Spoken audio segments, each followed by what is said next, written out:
Hello guys, welcome to text book. So descriptive English पे आज हम डिस्कशन करने वाले हैं।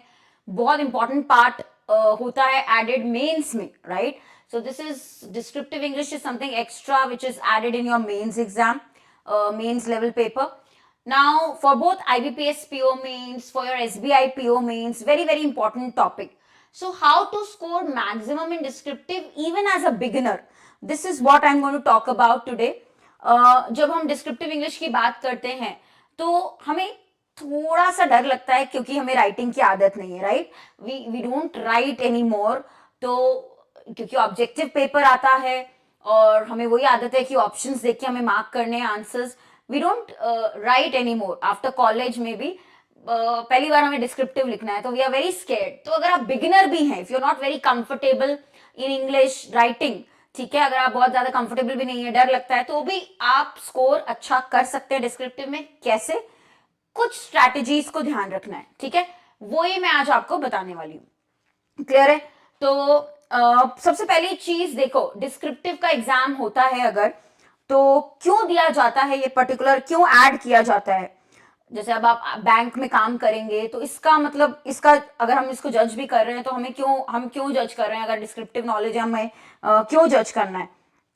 तो मैं आपको ये बताना चाहती हूँ कि जो 50 मार्क्स का आपका डिस्क्रिप्टिव आता है, 2 क्वेश्चंस आते हैं 50 मार्क्स के, टोटल लेटर और ऐसे. क्यों दिया जाता है? क्योंकि आप बहुत सारा कन्वर्सेशन मेल के थ्रू करते हैं, तो आपकी जो बेसिक राइटिंग स्किल्स हैं वो तो आपको चाहिए. और इनफैक्ट कहीं भी, it is not only banks, आपको बेसिक राइटिंग स्किल्स इंपॉर्टेंट है इन एनी जॉब प्रोफाइल और in any job you do, और कोई भी काम आप करते हैं उसमें, ठीक है. तो हाउ टू स्कोर मैक्सिमम, तो स्टार्ट करते हैं गाइस. अब पहले तो मैं आपको बता दूं, 2 क्वेश्चंस आते हैं आपके डिस्क्रिप्टिव में, ठीक है. एक रहेगा आपका ऐसे राइटिंग,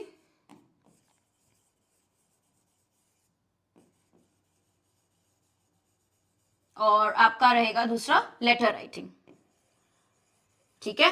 2 क्वेश्चंस मैंडेटरी जो रहेंगे, ओके, 1 एंड 2, ठीक है. ये कब होगा? आप मेंस का एग्जाम देने जाएंगे, मेंस के एग्जाम में जब ऑब्जेक्टिव पेपर कंप्लीट होगा उसके 5 मिनट्स बाद आपका डिस्क्रिप्टिव स्टार्ट होगा. ये भी ऑनलाइन एग्जाम है. पहली चीज तो आपको ये मैं बता दूं, आपको क्या करना है ऑनलाइन, मतलब टाइप करना होगा, ठीक है. ये लिखना नहीं है, basically you have to type. तो लिखने की आदत मतलब आप टाइपिंग के थ्रू भी, ये जैसे आप नोट्स भी बनाते हो, टाइपिंग के थ्रू अगर बनाओगे तो वो आदत डालनी पड़ेगी, टाइप करना है इसमें. ऑनलाइन एग्जाम है, ठीक है. 2 क्वेश्चंस, हाफ एन आवर में आपको ये पेपर करना है. तो दोनों ही है guys, half an hour for both, half hour मिलता है कॉम्पोजिट आपको.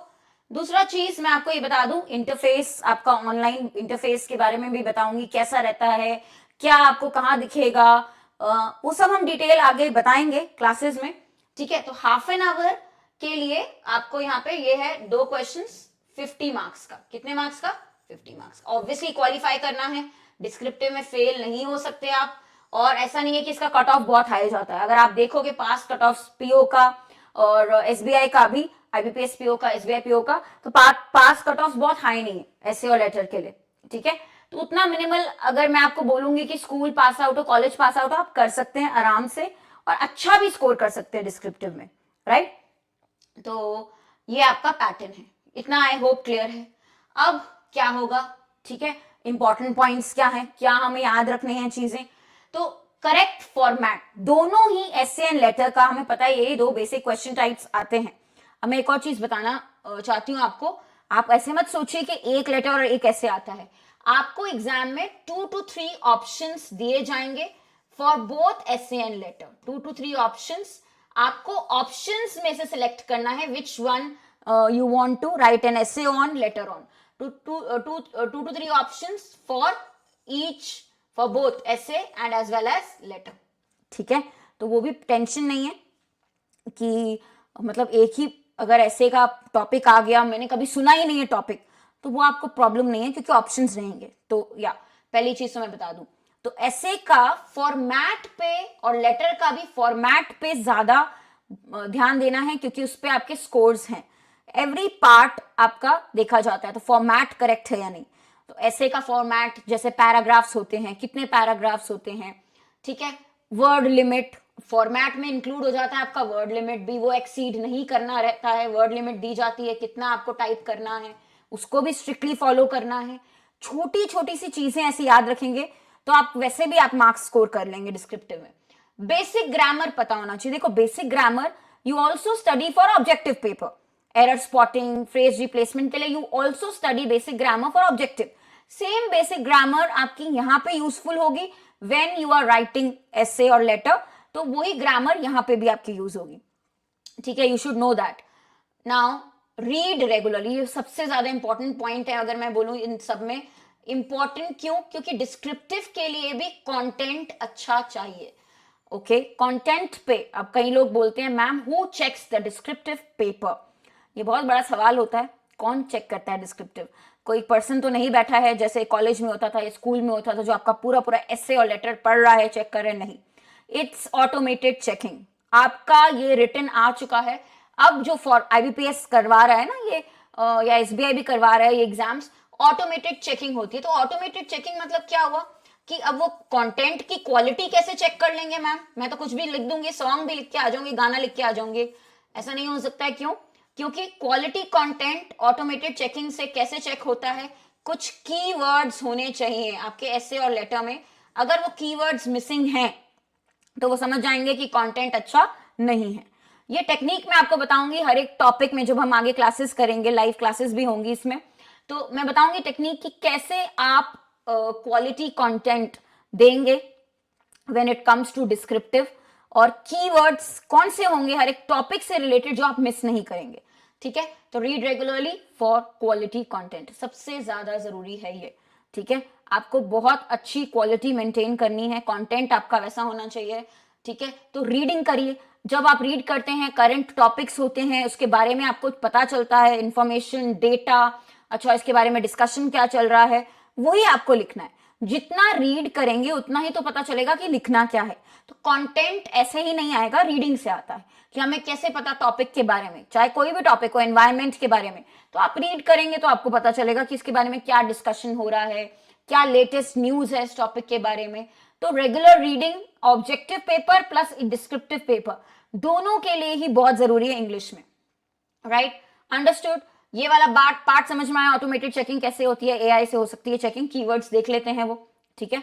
अब start writing summary of articles, जब आप रीड करते हैं तो उनकी समरी लिखना शुरू कर दीजिए। बिल्कुल आदत नहीं है लिखने की, आप स्टार्ट करें 4 to 5 लाइन्स से, रोज 4 to 5 लाइन्स समरी लिखें कोई भी एक आर्टिकल की। इससे क्या हो जाएगा, आपको थोड़ा थोड़ा सा डर खत्म होगा लिखने का, राइटिंग का, ठीक है। फियर ऑफ राइटिंग, या आपको लगता है कि मैं ब्लैंक हो जाऊंगी, वो टॉपिक देख लिया, लिखने को बोला ब्लैंक, वो नहीं होगा। धीरे धीरे से स्टार्ट करना है, और हर एक वीक अगर आप वंस भी प्रैक्टिस करें, एवरी वीक वंस और ट्वाइस भी, आपको थोड़ा थोड़ा कॉन्फिडेंस आएगा। और अभी से अगर प्रैक्टिस करने तो बेटर है, ठीक है, लास्ट मोमेंट के वेट ना करें।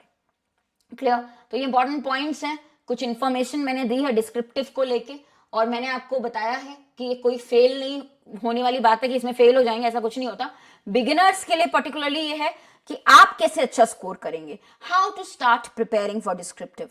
टॉपिक्स की लिस्ट मैं हमेशा प्रोवाइड करती हूँ, लकीली ऐसा हुआ भी है कि लास्ट 2 ईयर्स से जो मैंने टॉपिक्स की लिस्ट दी है उसमें से काफी सारे टॉपिक्स आपके ऑप्शंस में आए हैं, पेपर में एग्जैक्ट टॉपिक्स आए हैं। तो like I have been lucky that way कि लोग आके बोलते हैं मैम सुना है आपका टॉपिक मतलब आया है पेपर में।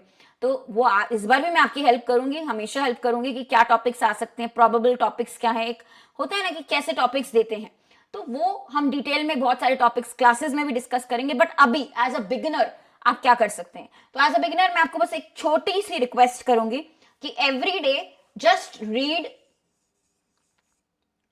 आर्टिकल्स, जो आप नॉर्मल भी पढ़ते हैं, एडिटोरियल्स, आर्टिकल्स, ठीक है, फ्रॉम न्यूज़पेपर, ठीक है, and then write a summary on it. उसमें क्या बोल रहे हैं राइटर अपने वर्ड्स में, समरी, ठीक है, यूज योर ओन वर्ड्स, अपने वर्ड्स में समरी लिखिए, ठीक है, कि क्या हो सकती है इस पर्टिकुलर आर्टिकल को शॉर्ट में हम ब्रीफ में कैसे लिखेंगे। तो उसको टाइप कर लें या उसको लिखिए, खुद से लिखिए। जब तक वो प्रोसेस स्टार्ट नहीं करेंगे, और समरी भी मतलब आपको लिखनी है सिर्फ 5 to 6 lines, not more than that, इतनी सी कोशिश आपको स्टार्ट करनी है।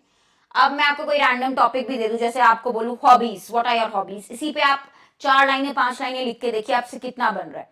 क्या आप ग्रामर की बहुत मिस्टेक्स कर रहे हैं, या फिर आपको समझ ही नहीं आ रहा क्या लिखूं नेक्स्ट लाइन। तो हमारा क्या होता है, अभी आदत नहीं है तो हम ब्लैंक हो जाते हैं। तो वो आदत में लाने के लिए सिंपल सिंपल टॉपिक्स ले लो, my hobbies, my favourite hero, कुछ भी, बस 4 लाइंस लिखना स्टार्ट करिए तो कॉन्फिडेंस आएगा लिखने में। समझ में आ रहा है? आपको टाइप करना होगा, यू कैन ऑल्सो यूज, अब आपको ऑटो करेक्ट को हटा के टाइपिंग की आदत डालनी है, ठीक है?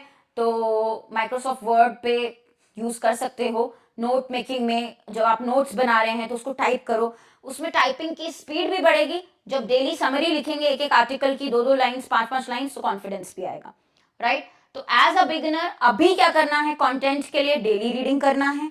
दूसरी चीज क्या करनी है, छोटी छोटी सी समरीज लिखनी है 5-6 लाइंस की, एक एक कोई आर्टिकल पे, दैट इज इट।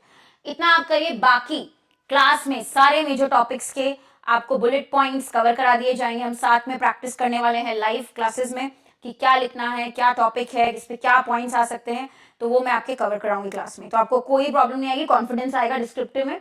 और मैं ये भी बता दूं, जैसे 50 मार्क्स का है ना, तो अगर आप डिवाइड करें मार्क्स भी, अब SBI में जैसे है 50 का है, तो अगर आप मार्क्स भी डिवाइड करें और देखें तो 12 मार्क्स अगर कट ऑफ भी है, ठीक है, फॉर ईच, 12 और 15 फॉर ऐसे, 12 फॉर लेटर, तो भी बहुत डुएबल है ना। मतलब इतना तो हम राइटिंग से स्कोर कर सकते हैं। कुछ तरीके होते हैं, हमारे फॉर्मेट सही करना है, वो इजी होता है फॉर्मेट याद रखना, कीवर्ड्स डालना टॉपिक से रिलेटेड, उसी से आपके इतने स्कोर आ जाएंगे, ठीक है? तो बिल्कुल भी घबराइए मत, आगे के सेशंस में मैं आपकी कंप्लीट हेल्प करने वाली हूँ। हर एक टॉपिक को डिटेल में हम डिस्कस करके साथ में लिखने वाले हैं, right? I hope this was useful. Thank you.